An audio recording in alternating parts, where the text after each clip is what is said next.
Blood of Zeus Season 3 brought us a thunderous conclusion, one steeped in sacrifice, war, and bittersweet reunions.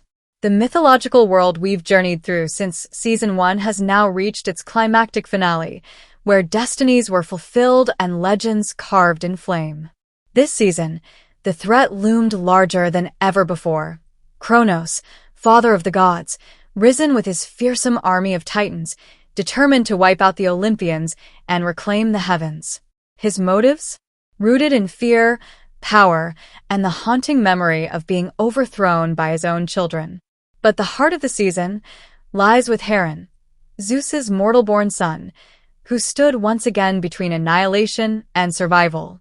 Season 3 wastes no time, throwing us into the chaos. With Kronos freed and bent on vengeance, Olympus becomes the battlefield. But unlike the cold calculation of past threats, Kronos brings something ancient and primal, a storm of destruction only rivaled by the titans he commands. And yet, it's not just the gods who rise to meet the challenge. Heron and Seraphim, once rivals, now share a fragile alliance. Meanwhile, in the shadows of the underworld, another tragedy unfolds. Typhon, a monstrous titan imprisoned in Tartarus, seeks to reunite with Kronos. But before that can happen, he crosses paths with Hades and Persephone. The underworld queen, bound by the rules of spring, cannot return beyond the gates, and chooses to stay behind, alone. Her final stand against Typhon is valiant, but tragic. In a brutal battle, she is slain, leaving Hades and their children to flee, grief-stricken and broken. The war that ensues between gods and titans is nothing short of cataclysmic. On one side, Kronos and Typhon, forces of chaos and retribution. On the other, Heron and Seraphim, two demigods shaped by pain, purpose, and power. Heron, tapping into the divine strength passed down from Zeus, becomes more than a warrior. He becomes a god in his own right. Seraphim wields his bidon and the adamantium sword, cutting through titans like destiny made flesh. But in the end, it's Heron who makes the ultimate sacrifice. In a final, desperate move, he unleashes his full power and obliterates Typhon. The cost? His own life.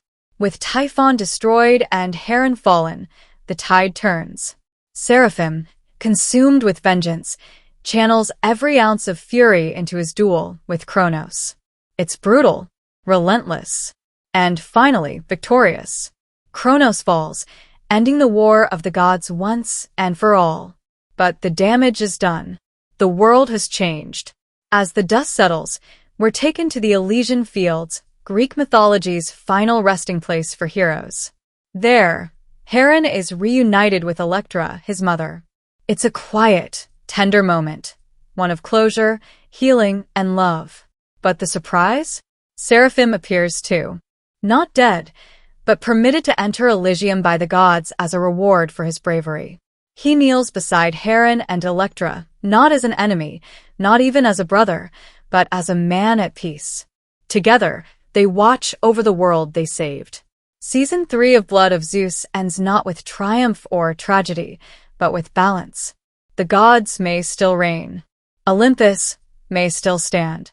But the legacy of Heron, Seraphim, Persephone, and countless others reminds us that even in myth, the cost of peace is paid in blood. And so, with one final breath, Blood of Zeus closes its last chapter. But if we've learned anything from this tale, it's that legends never truly die. This has been your breakdown of the Blood of Zeus Season 3 ending. Don't forget to like, subscribe, and leave your thoughts below, especially, do you think Heron could return in a new form if the series continues?